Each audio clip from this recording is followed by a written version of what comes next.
FBI 긴급 수배, 현상금 70억 원. FBI도 잡지 못한 남자, 북한 해커 심연 10억 달러 증발. 현재 수배 중. 2016년 2월 4일 새벽 2시 방글라데시 중앙은행의 컴퓨터 화면에 이상한 신호가 감지되었습니다. 하지만 아무도 눈치채지 못했습니다. 그날 밤 평양의 한 건물에서 심연섭은 키보드를 두드리고 있었습니다. 그의 손가락 하나하나가 움직일 때마다 8,100만 달러가 사라지고 있었습니다. 은행원들은 다음날 출근해서야 알았습니다. 돈이 없어졌다는 것을. 어떻게 이런 일이 가능했을까요? 북한은 지금 전 세계에서 가장 고립된 나라입니다. 1950년 한국전쟁 이후 70년이 넘는 시간 동안 북한은 국제사회로부터 철저히 단절되어 왔습니다. 특히 핵개발로 인한 국제제재는 북한 경제를 완전히 무너뜨렸습니다. 2006년 2차 핵실험 이후 유엔 안보리 결의안이 연달아 통과되었습니다. 수출입이 차단되었습니다. 석탄도 팔 수 없게 되었습니다. 철관석도 막혔습니다. 수산물 수출도 금지되었습니다. 정상적인 무역으로는 더 이상 외화를 벌 수 없게 된 것입니다. 하지만 북한 정권은 살아남아야 했습니다. 김정은과 그의 측근들은 호화로운 생활을 유지해야 했습니다. 핵무기 개발에는 천문학적인 돈이 필요했습니다. 군대를 유지하려면 외화가 있어야 했습니다. 그래서 북한은 선택했습니다. 불법적인 방법을 바로 사이버 공격이었습니다. 김정은은 깨달았습니다. 21세기는 디지털 시대라는 것을, 총과 탱크보다 키보드와 컴퓨터가 더 강력한 무기가 될 수 있다는 것을, 그리고 무엇보다 사이버 공격은 흔적을 남기지 않는다는 것을. 2009년부터 북한은 본격적으로 해커를 양성하기 시작했습니다. 평양의 금성제 1고등중학교. 이곳은 북한 최고의 영재학교입니다. 전국에서 수학과 과학에 뛰어난 학생들이 모입니다. 이 중에서도 컴퓨터에 재능이 있는 학생들은 특별 관리됩니다. 13살 때부터 프로그래밍을 배웁니다. 14살에는 해킹 기초를 배웁니다. 15살이 되면 실전 훈련에 들어갑니다. 가상의 은행 시스템을 해킹하는 연습을 합니다. 16살에는 실제 외국 웹사이트를 공격합니다. 이렇게 6년간의 훈련을 거친 학생들은 18살에 김일성 종합대학의 평양자동화대학에 진학합니다. 대학에서 4년간 더 교육을 받습니다. 이때부터는 군 소속이 됩니다. 검찰 천국 산하 121부대. 이것이 바로 북한 최고의 해킹 조직입니다. 평양 중심가에서 조금 떨어진 곳에 있습니다. 겉보기에는 평범한 건물입니다. 하지만 안에는 최첨단 컴퓨터 시설이 갖춰져 있습니다. 약 1,800명의 해커가 이곳에서 일합니다. 이들은 24시간 교대로 전 세계 금융기관을 노립니다. 하지만 북한의 인터넷 사정은 열악합니다. 느리고 불안정하고 감시받습니다. 그래서 북한은 해외 지사를 만들었습니다. 중국 선양. 이곳에는 약 200명의 북한 해커가 있습니다. 겉으로는 소프트웨어 개발 회사입니다. 실제로는 해킹 기지입니다. 말레이시아 쿠알라룸푸 약 100명의 북한 해커가 활동합니다. IT 아웃소싱 회사로 위장했습니다. 태국 방콕 약 80명, 베트남 하노이 약 150명, 인도 뉴델리 약 50명. 이렇게 전 세계 곳곳에 북한 해커들이 숨어 있습니다. 총 인원은 약 6,000명으로 추정됩니다. 이들이 1년에 버는 돈은 얼마나 될까요? 유엔 안보리 보고서에 따르면 2019년 한 해만 20억 달러입니다. 우리 돈으로 2조 6천억 원입니다. 어떻게 이렇게 많은 돈을 벌까요? 방법은 크게 두 가지입니다. 첫째, 암호화폐 거래소 해킹입니다. 2017년 한국의 한 암호화폐 거래소가 해킹당했습니다. 비트코인 4,000개가 사라졌습니다. 당시 시세로 약 700억 원이었습니다. 2018년 일본의 코인체크 거래소 5억 3천만 달러 증발. 2019년 싱가포르 거래소 2억 달러 손실. 2020년 미국 거래소 3억 달러 피. 암호화폐는 추적이 어렵습니다. 계좌번호도 없고 은행도 없습니다. 그냥 지갑 주소만 있으면 됩니다. 북한 해커들은 훔친 암호화폐를 여러 지갑으로 분산시킵니다. 수백 번, 수천 번 옮깁니다. 그러다가 중국의 불법 거래소를 통해 현금으로 바꿉니다. 추적은 거의 불가능합니다. 둘째, 은행 직접 해킹입니다. 이것이 바로 심연섭이 한 일입니다. 2016년 방글라데시 중앙은행, 2017년 에콰도르 은행, 2018년 칠레 은행, 2019년 멕시코 은행. 어떻게 이렇게 여러 나라 은행을 뚫을 수 있었을까요? 심연섭은 천재였습니다. 1981년 평양에서 태어났습니다. 어릴 때부터 수학을 좋아했습니다. 12살에 전국 수학경시 대회에서 1등을 했습니다. 금성 제1고등중학교에 특별 입학했습니다. 컴퓨터를 처음 만진 날 그는 알았습니다. 이것이 자신의 운명이라는 것을. 16살에 이미 중국 웹사이트를 해킹했습니다. 18살에 김일성 종합대학 컴퓨터과학부에 진학했습니다. 대학 시절 그는 전설이었습니다. 교수들도 인정할 정도로 뛰어났습니다. 2003년 대학을 졸업하고 101부대에 배치되었습니다. 처음에는 정찰 임무를 맡았습니다. 한국과 미국의 군사 정보를 수집하는 일이었습니다. 하지만 2010년 그의 임무가 바뀌었습니다. 돈을 벌어오라는 명령이었습니다. 심연섭은 연구를 시작했습니다. 전 세계 은행 시스템을 분석했습니다. 그러다가 스위프트를 발견했습니다. 스위프트는 국제은행 간 송금 시스템입니다. 전 세계 11,000개 은행이 사용합니다. 하루에 5조 달러가 이 시스템을 통해 움직입니다. 만약 이것을 해킹할 수 있다면 치면섭은 5년간 준비했습니다. 스위프트 시스템의 허점을 찾았습니다. 그리고 2016년 2월 실행에 옮겼습니다. 방글라데시 중앙은행은 세계에서 가장 허술한 은행 중 하나였습니다. 보안 시스템이 오래되었습니다. 직원들은 사이버 보안 교육을 받지 않았습니다. 심지어 인터넷 연결도 제대로 되지 않는 날이 많았습니다. 심연섭에게는 완벽한 타깃이었습니다. 공격은 2015년 여름부터 시작되었습니다. 먼저 은행 직원들에게 이메일을 보냈습니다. 채용 공고처럼 보이는 이메일이었습니다. 방글라데시 중앙은행 인사팀 명의였습니다. 지원서 양식이 있었습니다. 한 직원이 이것을 열었습니다. 그 순간 악성 코드가 설치되었습니다. 직원은 아무것도 느끼지 못했습니다. 컴퓨터는 정상적으로 작동했습니다. 하지만 심연섭은 이미 은행 내부에 들어와 있었습니다. 6개월 동안 그는 조용히 관찰했습니다. 직원들이 언제 출근하는지, 누가 스위프트 시스템을 관리하는지, 비밀번호는 어떻게 설정되어 있는지, 보안 점검은 언제 하는지 모든 것을 기록했습니다. 그리고 2016년 2월 4일 방글라데시는 목요일이었지만 미국 뉴욕은 수요일 밤이었습니다. 시차를 이용한 것입니다. 심연섭은 방글라데시 중앙은행의 스위프트 계정에 접속했습니다. 뉴욕 연방준비은행에 있는 방글라데시 중앙은행 계좌에서 35건의 송금 지시를 내렸습니다. 총 9억 5,100만 달러였습니다. 돈은 필리핀과 스리랑카의 여러 계좌로 분산되었습니다. 대부분은 카지노 계좌였습니다. 카지노는 돈 세탁의 천국입니다. 현금으로 바꾸기 쉽고 추적이 어렵습니다. 다음날 아침 방글라데시 중앙은행 직원들이 출근했습니다. 처음에는 아무도 몰랐습니다. 점심시간이 되어서야 한 직원이 이상한 점을 발견했습니다. 스위프트 시스템에 낯선 거래 내역이 있었습니다. 확인해보니 9억 달러가 빠져나가고 있었습니다. 은행은 패닉에 빠졌습니다. 급히 뉴욕 연방준비은행에 연락했습니다. 하지만 이미 늦었습니다. 35건의 송금 중 30건은 오타 때문에 막혔습니다. 심연섭이 수취인 이름을 잘못 적었던 것입니다. 파운데이션을 판데이션으로 쓴 것이었습니다. 이 작은 실수가 자동 시스템에 걸렸습니다. 하지만 5건은 이미 처리되었습니다. 8,100만 달러가 필리핀으로 들어갔습니다. 필리핀 마닐라의 리잘 상업은행. 돈은 4개의 개인 계좌로 분산되었습니다. 그리고 즉시 인출되었습니다. 현금으로 바뀐 돈은 마닐라 시내 여러 카지노로 들어갔습니다. 솔레어 리조트 카지노, 블룸베리 카지노. 이곳에서 돈은 칩으로 바뀌었습니다. 칩은 다시 현금으로 환전되었습니다. 이렇게 여러 번 거치면서 출처가 지워졌습니다. 최종적으로 2천만 달러는 중국의 한 회사로 송금되었습니다. 그 회사는 북한과 거래하는 것으로 알려진 곳이었습니다. 나머지 6,100만 달러는 어디로 갔는지 아무도 모릅니다. 아마도 북한으로 들어갔을 것입니다. 심연섭의 첫 번째 대성공이었습니다. 하지만 이것은 시작에 불과했습니다. 2016년 10월 에콰도르 방코델 아우스트로 은행이 해킹당했습니다. 1,200만 달러 증발. 2017년 5월 대만 극동국제상업은행 해킹 6천만 달러 손실.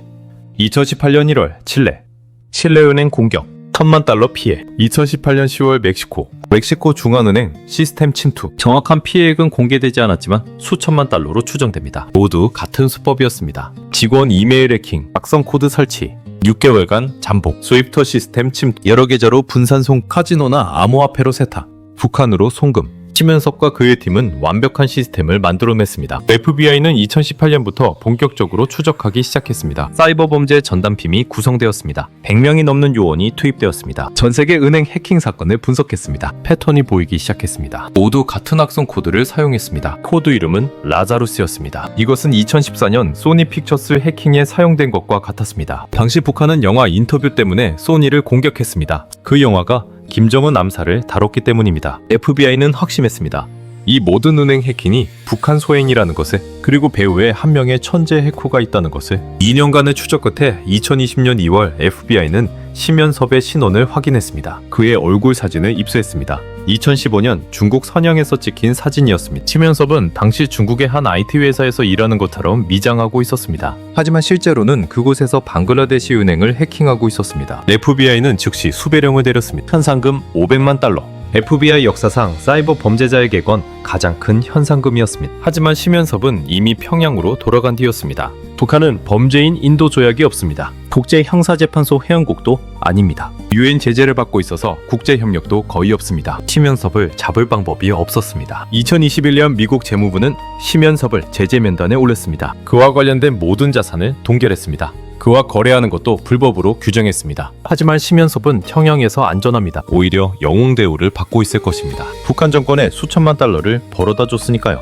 아마도 훈장을 받았을 것입니다. 김정은을 직접 만났을 수도 있습니다. 더 큰 아파트를 배정받았을 것입니다. 가족들에게도 혜택이 갔을 것입니다. 북한에서 심연섭은 성공한 사람입니다. 하지만 그는 영원히 북한을 떠날 수 없습니다. 한 발짝만 국경을 넘으면 즉시 체포됩니다. 전 세계가 그를 찾고 있으니까요. 심연섭의 이야기는 여기서 끝이 아닙니다. 그는 지금도 활동하고 있습니다. 2022년 3월 미국 재무부는 새로운 경고를 발표했습니다. 북한 해커들이 더 대담해지고 있다고. 이제는 은행뿐만 아니라 암호화폐 거래소, 온라인 게임 회사, 심지어 병원까지 공격하고 있다고. 2022년 한 해에만 북한 해커들이 훔친 암호화폐는 17억 달러입니다. 역대 최고 기록입니다. 거래소들의 보안은 여전히 허술하기 때문입니다. 심연섭은 이제 단순한 해커가 아닙니다. 그는 북한 사이버 범죄 조직의 리더 중 한 명일 것입니다. 후배 해커들을 가르치고 있을 것입니다. 새로운 해킹 기법을 개발하고 있을 것입니다. 그리고 다음 타깃을 물색하고 있을 것입니다. 전 세계 금융 전문가들은 경고합니다. 북한 해커들의 다음 목표는 중앙은행 디지털 화폐라고. 각국이 디지털 화폐를 도입하고 있습니다. 중국의 디지털 위안화, 유럽의 디지털 유로, 미국도 디지털 달러를 검토 중입니다. 이것들은 모두 컴퓨터 시스템으로 관리됩니다. 만약 이것이 해킹당한다면 한 나라의 통화 시스템 전체가 무너질 수 있습니다. 그렇다면 각국은 어떻게 대응하고 있을까요? 먼저 미국을 보겠습니다. 미국은 북한 사이버 위협을 국가안보의 최우선 과제로 보고 있습니다. 2018년 트럼프 행정부는 사이버 사령부를 독립부대로 승격시켰습니다. 약 6,000명의 사이버 전사들이 24시간 북한을 감시합니다. 그들의 임무는 단순합니다. 북한 해커들을 추적하고 그들의 공격을 막고 가능하면 역공격하는 것입니다. 2019년 미국 사이버 사령부는 작전을 실행했습니다. 북한의 인터넷망을 일시적으로 마비시켰습니다. 몇 시간 동안 북한에서 인터넷이 끊겼습니다. 이것은 경고였습니다. 우리도 너희를 공격할 수 있다는. 하지만 북한은 멈추지 않았습니다. 오히려 더 교묘해졌습니다. 이제는 중국과 러시아 서버를 경유합니다. 추적을 어렵게 만들기 위해서입니다. 미국 재무부는 다른 방법을 썼습니다. 2020년부터 암호화폐 거래소들의 강력한 규제를 적용하기 시작했습니다. 모든 거래를 기록해야 합니다. 의심스러운 거래는 즉시 보고해야 합니다. 북한과 연결된 지갑 주소는 블랙리스트에 올립니다. 이 주소로 송금하면 자동으로 차단됩니다. 효과가 있었습니다. 2021년 북한이 훔친 암호화폐 중 20%는 현금으로 바꾸지 못했습니다. 거래소에서 막혔기 때문입니다. 하지만 여전히 80%는 성공했습니다. 중국의 불법 거래소를 통해서였습니다. 미국은 중국에 압력을 놓고 있습니다. 북한 해커들을 도와주지 말라고. 하지만 중국은 애매한 태도를 보입니다. 공식적으로는 협력한다고 말합니다. 하지만 실제로는 북한과의 관계를 유지하고 싶어 합니다. 중국에는 약 2,000명의 북한 해커가 있습니다. 중국 정부가 모를 리 없습니다. 하지만 단속하지 않습니다. 왜일까요? 북한은 중국에게 전략적 가치가 있습니다. 미국을 견제하는 완충지대입니다. 북한이 무너지면 한국과 미국 세력이 중국 국경까지 올라옵니다. 중국은 그것을 원하지 않습니다. 그래서 북한 해커들을 암묵적으로 용인하는 것입니다. 유럽은 어떨까요? 유럽연합은 2019년 사이버 제재 체제를 만들었습니다. 북한 해커들을 제재 명단에 올렸습니다. 심연섭도 그 명단에 있습니다. 유럽 내 모든 자산이 동결되었습니다. 유럽 어디서든 심연섭을 발견하면 즉시 체포됩니다. 하지만 그가 유럽에 올 일은 없을 것입니다. 영국은 좀 더 적극적입니다. 영국 국가사이버안보센터는 북한 해킹 기법을 연구합니다. 그들이 사용하는 악성 코드를 분석합니다. 그리고 백신을 개발해서 전 세계 은행들에 무료로 배포합니다. 2020년 영국은 라자루스 그룹의 새로운 악성 코드를 발견했습니다. 즉시 경보를 발령했습니다. 전 세계 금융기관들이 대비할 수 있었습니다. 그 결과 2020년 북한의 은행 해킹 시도 중 70%가 실패했습니다. 일본은 특히 민감합니다. 왜냐하면 일본은 북한과 역사적으로 악연이 있기 때문입니다. 북한은 과거 일본인들을 납치했습니다. 일본은 이것을 절대 잊지 않습니다. 그래서 북한 해커들에 대해서도 강경합니다. 2018년 일본 금융청은 모든 암호화폐 거래소에 특별 감사를 실시했습니다. 보안이 허술한 곳은 영업정지 명령을 내렸습니다. 실제로 2개의 거래소가 문을 닫았습니다. 나머지 거래소들도 보안을 대폭 강화했습니다. 해킹 시도는 여전히 있지만 성공률은 크게 떨어졌습니다. 일본은 또한 북한 IT 노동자들을 추적합니다. 북한은 해커들을 IT 프로그래머로 위장해서 해외에 파견합니다. 겉으로는 웹사이트를 만들거나 앱을 개발합니다. 돈을 벌어서 북한으로 송금합니다. 하지만 밤에는 해킹을 합니다. 일본 정부는 이런 사람들을 색출해서 추방합니다. 2019년부터 2023년까지 약 50명의 북한 IT 노동자가 일본에서 쫓겨났습니다. 이제 한국을 볼까요? 한국은 북한 해킹의 최대 피해국 중 하나입니다. 지리적으로 가깝고 언어가 같고 북한이 한국을 적대시했기 때문입니다. 2013년 3월 20일 한국의 주요 방송사와 은행들이 동시에 마비되었습니다. KBS, MBC, YTN의 컴퓨터가 모두 꺼졌습니다. 신한은행과 농협의 ATM이 작동을 멈췄습니다. 직원들이 출근했지만 아무 일도 할 수 없었습니다. 컴퓨터 화면에는 해골 그림만 떠 있었습니다. 조사 결과 북한 해커들의 소행으로 밝혀졌습니다. 이것을 320 사이버 테러라고 부릅니다. 이후 한국 정부는 사이버 안보를 강화하기 시작했습니다. 2015년 국가정보원 산하에 국가사이버안전센터를 설립했습니다. 약 1000명의 전문가가 24시간 한국의 사이버 공간을 지킵니다. 2017년 국방부는 사이버 작전 사령부를 창설했습니다. 군인 해커들입니다. 이들의 임무는 북한 해커들과 싸우는 것입니다. 암호만 하는 것이 아닙니다. 필요하면 공격도 합니다. 2019년 한국사이버작전사령부는 북한의 해킹 시도를 탐지했습니다. 국방부 내부망을 노리고 있었습니다. 사이버작전사령부는 즉시 대응했습니다.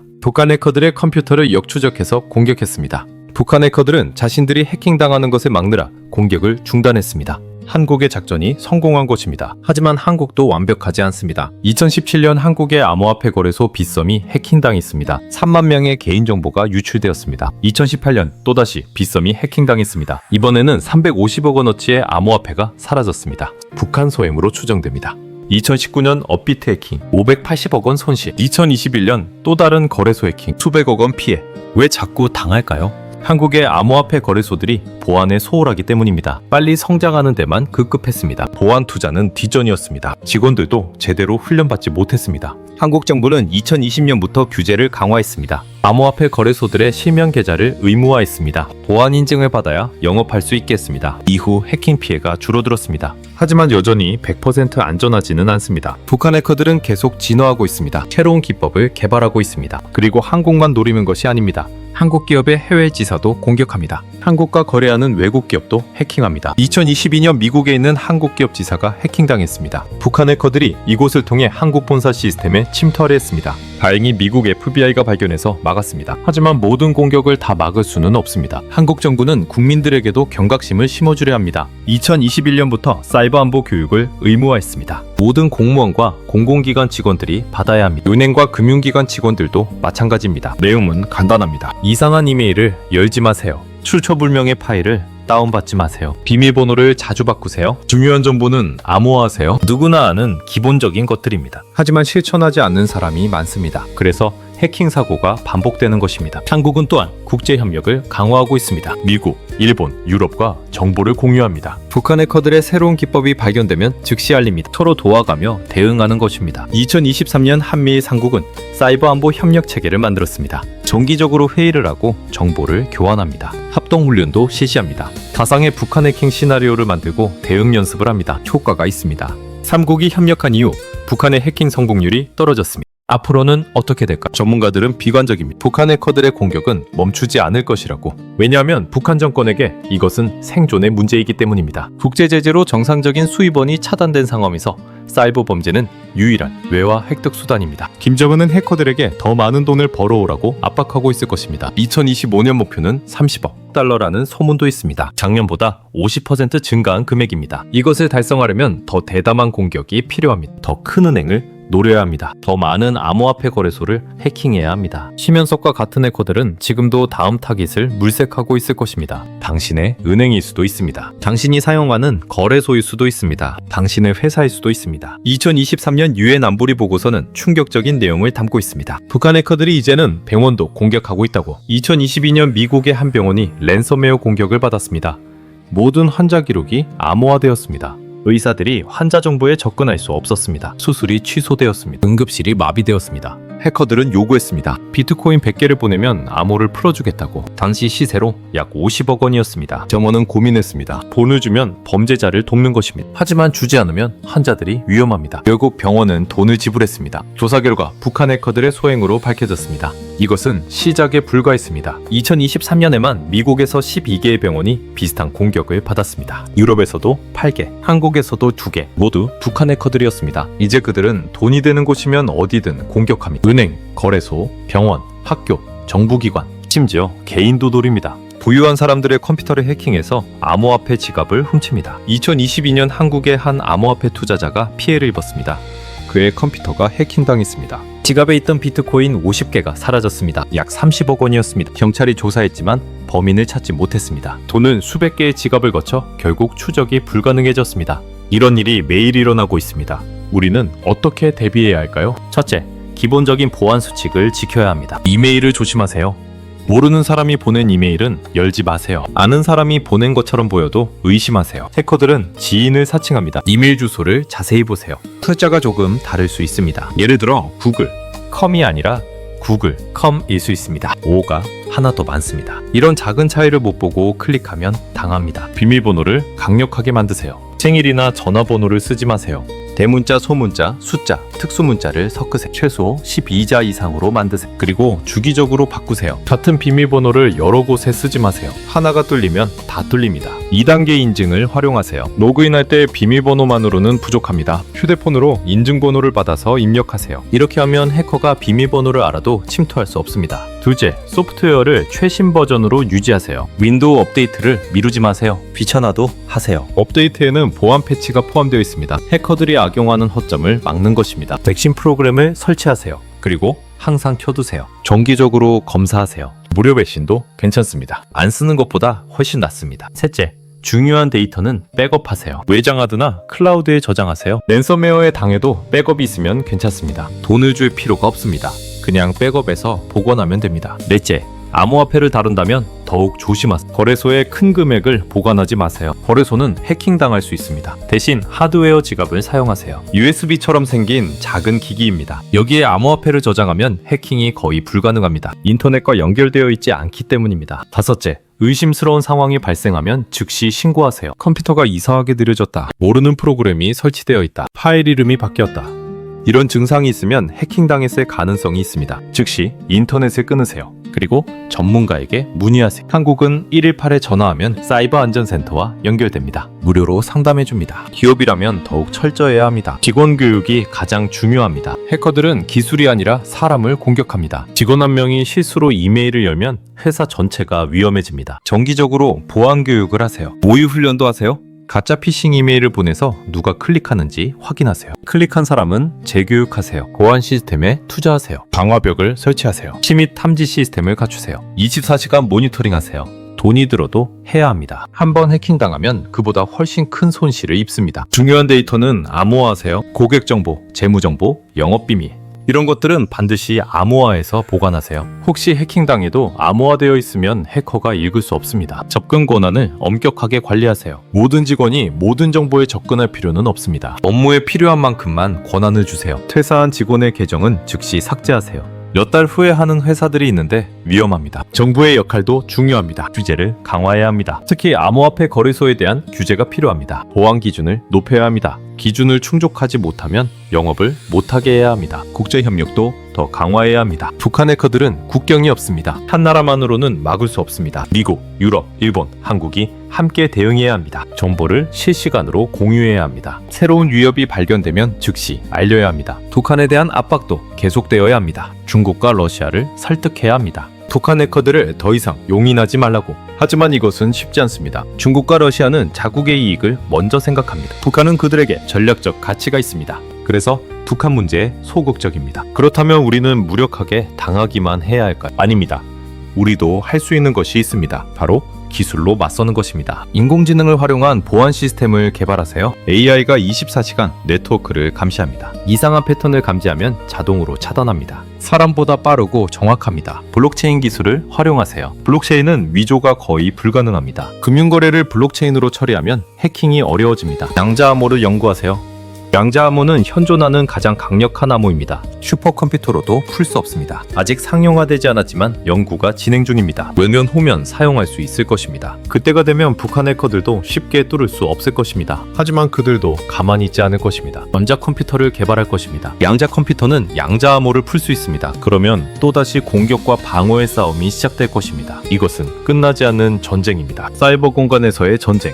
총도 탱크도 없지만 실제 전쟁만큼 치열합니다. 심연섭의 이야기로 돌아가 보겠습니다. 그는 지금 어디에 있을까요? 평양의 어느 건물 안에 있을 것입니다. 아마도 121부대 본부일 것입니다. 최신 컴퓨터 앞에 앉아 있을 것입니다. 여러 개의 모니터가 그를 둘러싸고 있을 것입니다. 화면에는 코드가 흐르고 있을 것입니다. 그는 지금도 일하고 있습니다. 다음 타깃을 물색하고 있습니다. 새로운 악성 코드를 개발하고 있습니다. 후배 해커들을 가르치고 있습니다. 그는 북한에서 영웅입니다. 수천만 달러를 벌어다 준 사람입니다. 김정은이 직접 치하했을지도 모릅니다. 노동 영웅 칭호를 받았을 것입니다. 좋은 아파트에 살고 있을 것입니다. 가족들도 특혜를 받고 있을 있을 것입니다. 하지만 그는 자유롭지 못합니다. 평양을 벗어날 수 없습니다. 북한을 떠날 수 없습니다. 한 발짝만 국경을 넘으면 체포됩니다. 전 세계가 그를 찾고 있으니까요. 그는 평생 북한에 갇혀 살아야 합니다. 이것이 과연 성공한 인생일까요? 돈은 벌었지만 자유는 없습니다. 명예는 얻었지만 북한 밖에서는 범죄자입니다. 가족은 편안하지만 언제 숙청당할지 모릅니다. 북한에서는 오늘의 영웅이 내일의 반역자가 될 수 있습니다.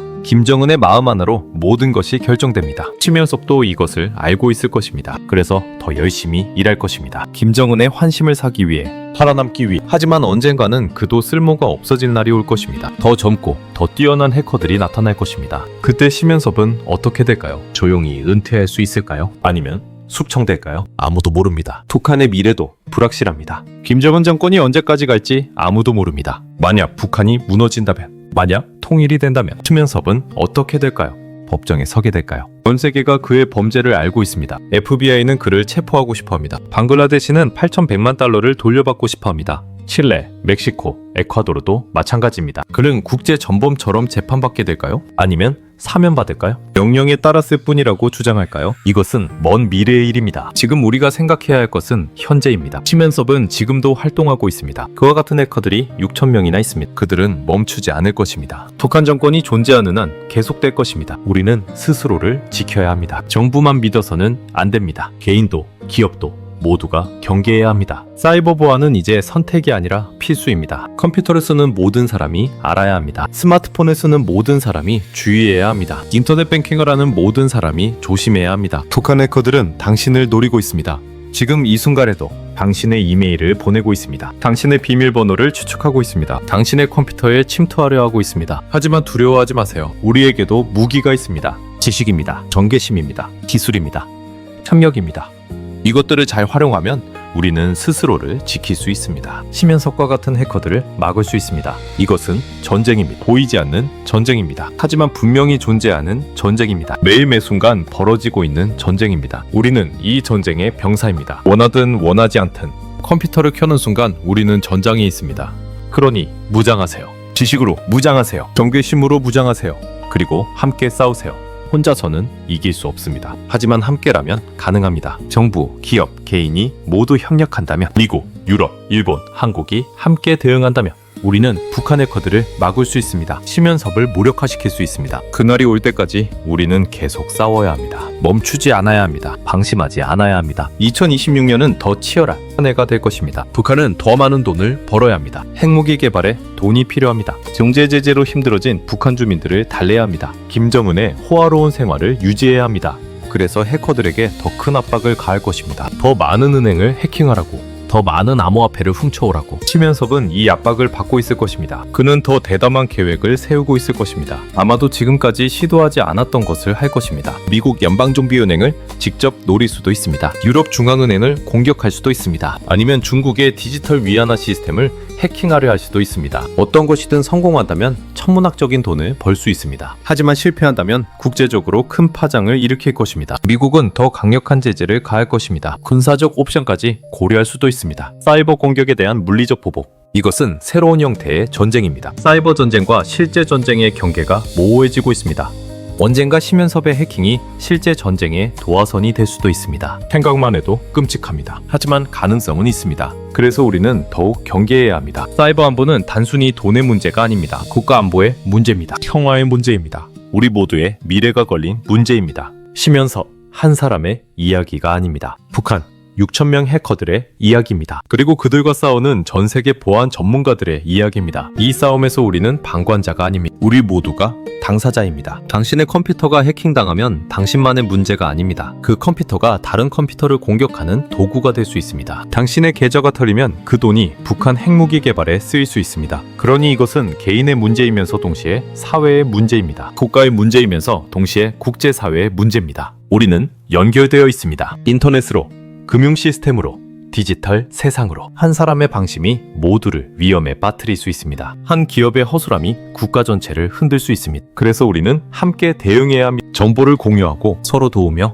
함께 싸워야 합니다. 이것이 심연섭과 북한 해커들을 막는 유일한 방법입니다. 기술만으로는 부족합니다. 법만으로도 부족합니다. 제재만으로도 부족합니다. 기술과 법과 제재와 협력과 교육이 모두 필요합니다. 그리고 무엇보다 경각심이 필요합니다. 우리는 전쟁 중입니다. 보이지 않는 전쟁. 하지만 분명히 존재하는 전쟁. 매일 벌어지는 전쟁. 이 전쟁에서 승리하기 위해 우리는 깨어 있어야 합니다. 심연섭은 잠들지 않습니다. 그의 동료 6,000명도 교대로 24시간 일합니다. 그들은 쉬지 않습니다.